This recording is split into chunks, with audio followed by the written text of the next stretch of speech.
Have you ever felt like you were fighting with life, with everything constantly out of your control, just trying to hang on? Don't go away, because today we're introducing you to a remarkable man in the Bible who took that struggle to the next level by making a fight with the Almighty himself. This man was then renamed by God, and an entire nation descended from him. His name is Jacob. Jacob's life is a whirlwind of deception, love, and family drama that would make anyone's head spin. But through it all, there's a powerful message about second chances and God's unbelievable grace, as relevant today as ever. It's a blessing if you watch this video till the end, give us likes, and subscribe to Timeless Bible Tales to motivate us to bring you more intriguing Bible stories and spread the good news of the Gospels. Jacob's life serves as a mirror to our own journeys, revealing how moments of greatest adversity can become the pillars for a true encounter with the divine. From his birth, marked by the premonition of a life of rivalries, to the iconic struggle in the dimness of the night, where he faces not just an outer adversary, but the very essence of his inner soul. His name comes from the Hebrew word Yaakov, which has the most common meanings of to follow or supplanter. The name foreshadows events in Jacob's life, where he interacts with his twin brother Esau. Another less common meaning is known as may God protect. His name reflects Jacob's complex personality. He wasn't always the most squeaky clean character, but God's plan for him continued to unfold. Later in the story, God even renames Jacob Israel, which becomes the name for the entire nation descended from him. Hence, Jacob's name in the Bible sets the stage for a story about a flawed but chosen man and the enduring power of God's grace. Jacob first appears in the Bible in Genesis 25, where the lineage of Abraham's son Isaac is detailed. Isaac, after marrying Rebekah, daughter of Bethuel the Aramean, prayed for her infertility to be healed. God answered his prayer, and Rebekah became pregnant. However, she was troubled by the struggle between her twins in the womb. God revealed that this conflict foreshadowed the future of the nations. They would father Jacob, the younger, would become the ancestor of Israel, while Esau, the elder, would be associated with Edom. Genesis 36 further notes that Esau would eventually serve Jacob. When the time came for their birth, the twins emerged. The first, red and hairy, was named Esau. The second, grasping Esau's heel, was named Jacob. Isaac was 60 years old when Rebekah gave birth to them. The boys grew up, and Esau became a skilled hunter and a man of the open country, while Jacob preferred to stay at home among the tents. Isaac, who had a taste for wild game, favored Esau, while Rebekah loved Jacob. Jacob's character is portrayed in the Bible as being associated with deceit and trickery from birth, until his struggle with God in Genesis 32:24-29. Jacob's most infamous deceptions were committed against his twin brother Esau, and in exchange for his birthright as the eldest son, which was a double portion of his father Isaac's inheritance, Jacob offered his hungry brother a bowl of soup. According to Genesis 25:29-34, Esau, famished from hunting, asked Jacob for some of his stew. Jacob replied, "First, sell me your birthright." Esau, thinking he was about to die, said, "Look, I'm about to die. What good is the birthright to me?" But Jacob said, "Swear to me first." So Esau swore an oath to him, selling his birthright to Jacob. Then Jacob gave Esau some bread and lentil stew. He ate and drank, then got up and left. Thus Esau despised his birthright. Moreover, Jacob deprived Esau of his father's blessing, which Esau was entitled to receive. According to Genesis 27:1-29, when Isaac was old and his eyes were so weak that he could no longer see, he called for Esau, his oldest son, and said to him, "My son, here I am," he replied. Isaac said, "I am now an old man and do not know the day of my death. Now then, get your equipment, your quiver and bow, and go out to the open country to hunt some wild game for me. Prepare me the kind of tasty food I like and bring it to me to eat, so that I may give you my blessing before I die now." Rebekah was listening as Isaac spoke to his son Esau. When Esau went out to the open country to hunt game and bring it back, Rebekah said to her son Jacob, "Look, I overheard your father speaking to your brother Esau, saying, 'But bring me some game and prepare me some tasty food to eat, so that I may give you my blessing in the presence of the Lord before I die. Now, my son, listen carefully and do what I tell you. Go to the flock and bring me 2 young goats so I can prepare some tasty food for your father, just the way he likes it. Then take it to your father to eat, so that he may give you his blessing before he dies." Jacob said to Rebekah, his mother, "But my brother Esau is a hairy man, while I have smooth skin." What if my father touches me? I would appear to be tricking him and would bring down a curse on myself rather than a blessing. His mother said to him, "My son, let the curse fall on me. Just do what I say. Go and get them for me." So he went and got them and brought them to his mother. And she prepared some tasty food, just the way his father liked it. Then Rebekah took the best clothes of Esau, her older son, which she had in the house, and put them on her younger son, Jacob. She also covered his hands and the smooth part of his neck with the goat skins. Then she handed to her son Jacob the tasty food and the bread she had made.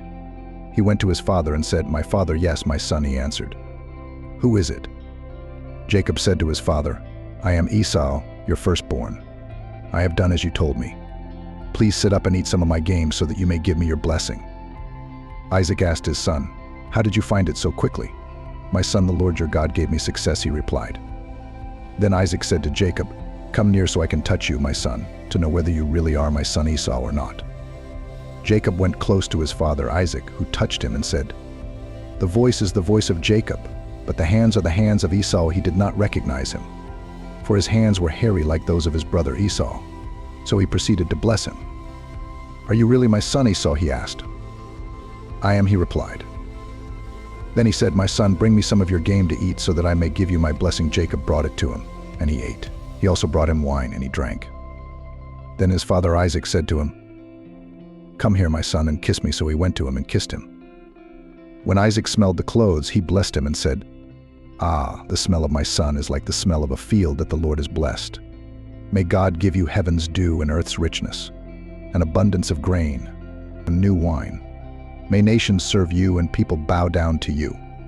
Be Lord over your brothers, and may the sons of your mother bow down to you. Cursed be those who curse you, and blessed be those who bless you." The blessing Isaac gave to Jacob was a profound blessing that included promises of abundance, prosperity, and authority over his brothers. It expressed Isaac's belief that Jacob would receive God's favor and be blessed with material wealth, fertility, and authority. After Isaac blessed Jacob, Esau returned and realized what had happened. He was filled with anger and grief, and he vowed to kill Jacob once their father passed away. Rebekah learned of Esau's intentions and advised Jacob to flee to her brother Laban's house in Haran. Esau's discovery of Jacob's deception led to a strained relationship between the brothers. About Isaac's part, he was well aware of his blessing's significance. However, he couldn't retract the blessings already spoken, since he then acknowledged that Jacob would be blessed and prospered by God. In fact, this chapter illustrates the consequences of deception and the significance of blessings within the biblical narrative. It reveals the struggles and conflicts within the family of Isaac and highlights the importance placed on the blessings passed down from one generation to another.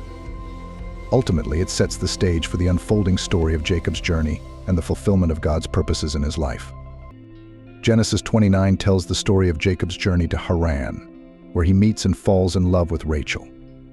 Upon arriving, Jacob encounters shepherds at a well and learns that they know his uncle Laban. As they speak, Rachel arrives with her father's sheep. Jacob helps by rolling the stone away from the well and watering the sheep. He then introduces himself to Rachel, who runs to tell her father.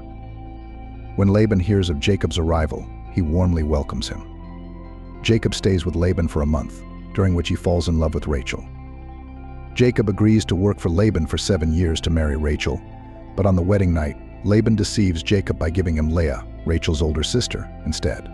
When Jacob confronts Laban, Laban explains that it is customary to marry off the older daughter first. He promises Jacob that he can marry Rachel after finishing the bridal week with Leah in exchange for another 7 years of work. Jacob agrees and marries Rachel, whom he loves more than Leah. He serves Laban for another 7 years, and, despite the deception, becomes prosperous through God's blessing and his own cleverness. Eventually, God instructs Jacob to return to his homeland, which means facing his brother Esau, from whom he had fled years earlier. Jacob's life, marked by love, deception, and perseverance, reflects a journey full of ups and downs. Finally, God told Jacob to return to his father's land. The problem was that this meant Jacob would have to face Esau. Would his brother's anger remain unquenched after all these years? Knowing the story of Jacob means knowing that his life was full of ups and downs.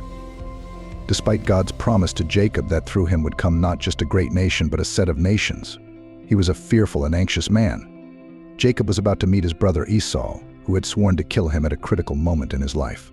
All of Jacob's efforts and fears were about to come to fruition.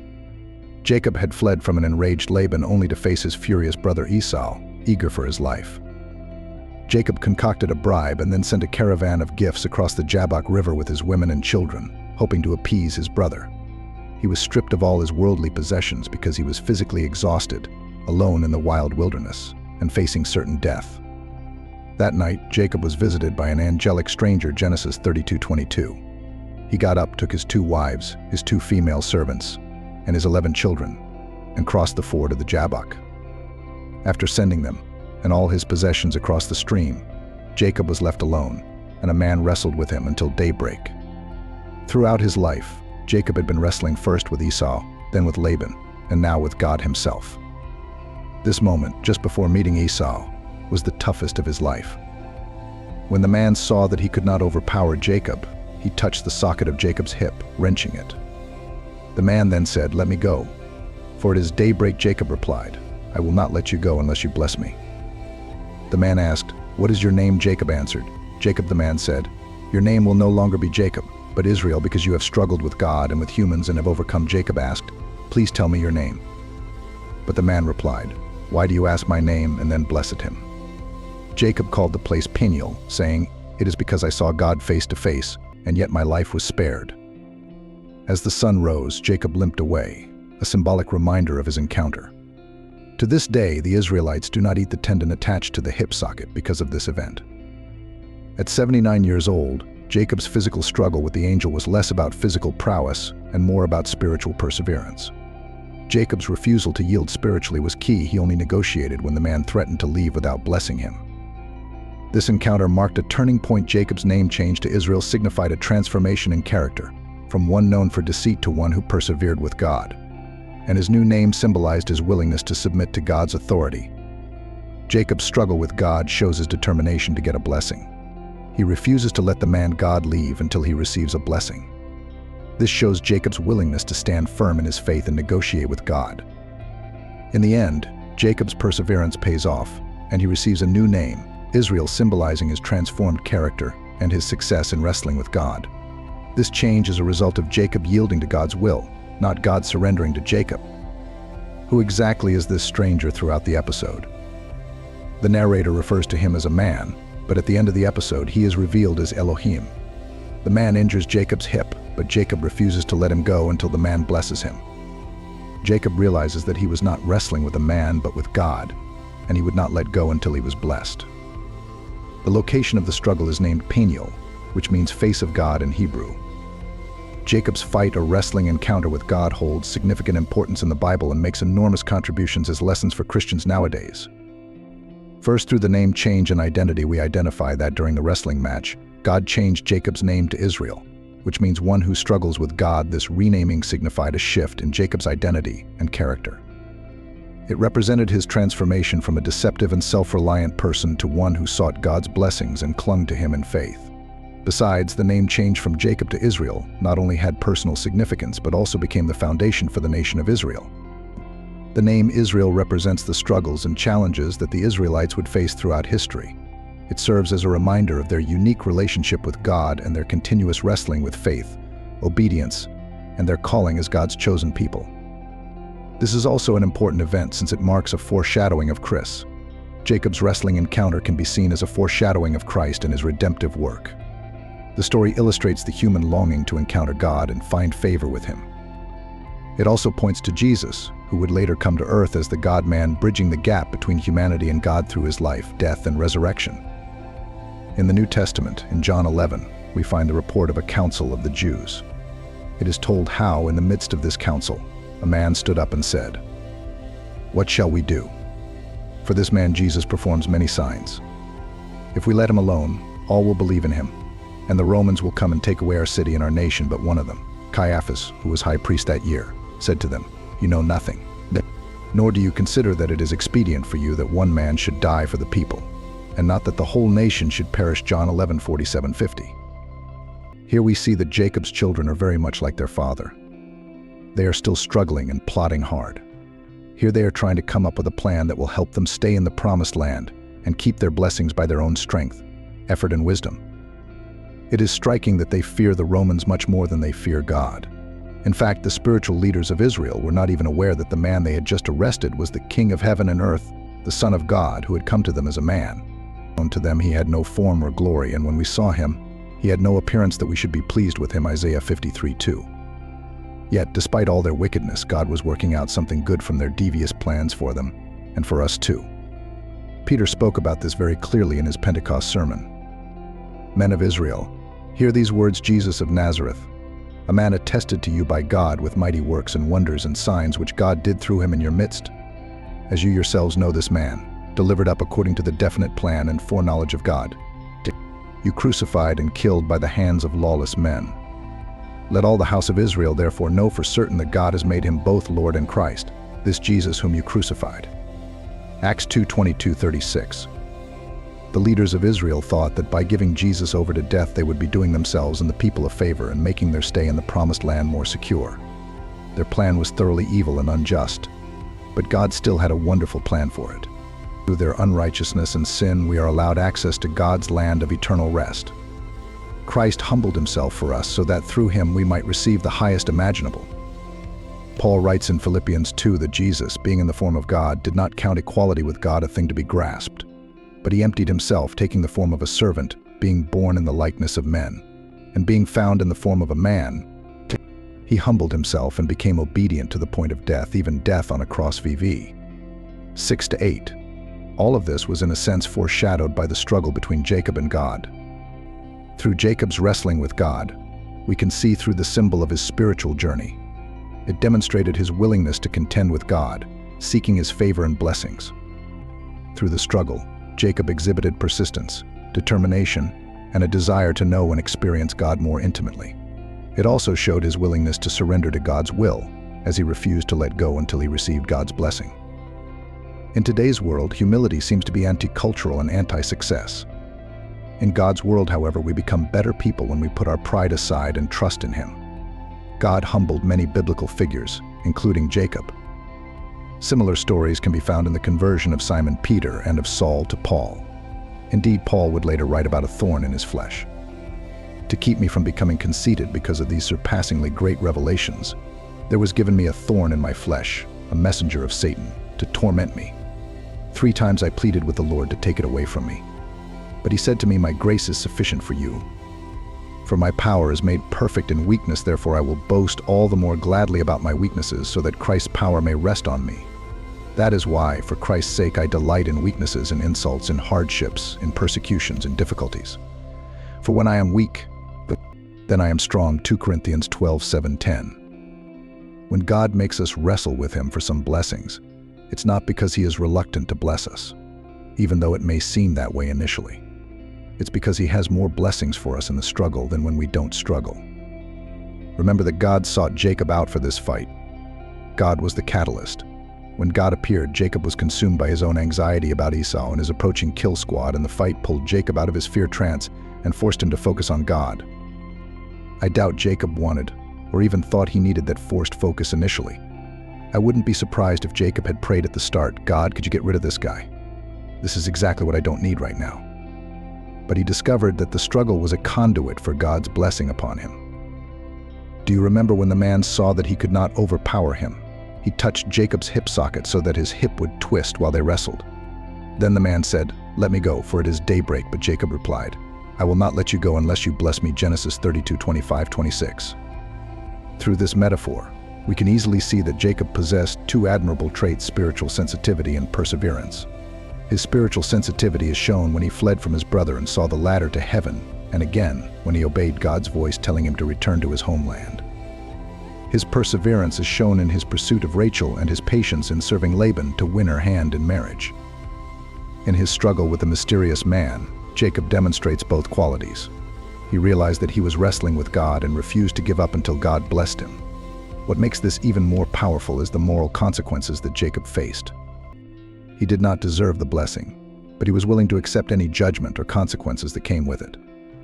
The consequences were not small. The struggle left him disabled, but Jacob eventually received his blessing. The story of Jacob wrestling with God emphasizes the significance of persistence, faith, and reliance on God's blessings. It encourages believers to seek God's favor, wrestle with him in prayer, and not let go until they receive his blessings and guidance. As righteous believers today, like Jacob, we can enter into a relationship with Christ by confessing our sins and declaring God as our Savior and Redeemer. God can give us new life as his children. By admitting our brokenness to him, we can enter into an eternal relationship with him filled with his blessing and good promises for our lives. In conclusion, we have learned about a noticeable event recounting a legend in the Bible, who was known as the only man who fought with God in the Bible. God blessed him in a unique way through his faith, and he underwent a transformation from the inside out. The moral of the story of Jacob's struggle is not hold on. Be like Jacob and refuse to let go. Be persistent in prayer, and then you will receive God's blessing in the end. No, the story is about God's great son Jesus, and how he refused to hold on. He did not hold on to being equal to God as if it were robbery, but gave up everything for us. Only through his loss do we receive God's eternal blessing. The gospel of Jesus is the message that God, who is stronger than all, became weak for our sake. We can struggle with him and still come out with a new identity blessings through struggle, because all our faith-based struggles with God lead to peace. When we need God's comfort, sometimes he sends it in unexpected and even unwanted packages. If necessary, God will make us limp to strengthen our faith. God even inflicted a disabling injury on Jacob. This made Jacob even more vulnerable to Esau, forcing Jacob's faith to rest more fully in God than in himself. Last but not least, I hope you will find this content valuable. It is a blessing that you are encouraged to continue engaging with it and sharing it with others. Together we can enlighten and expand our understanding to others, God's lovers. Please like, share, and leave comments below this video to help us spread the gospel of God. Thank you for being here, and may God bless you.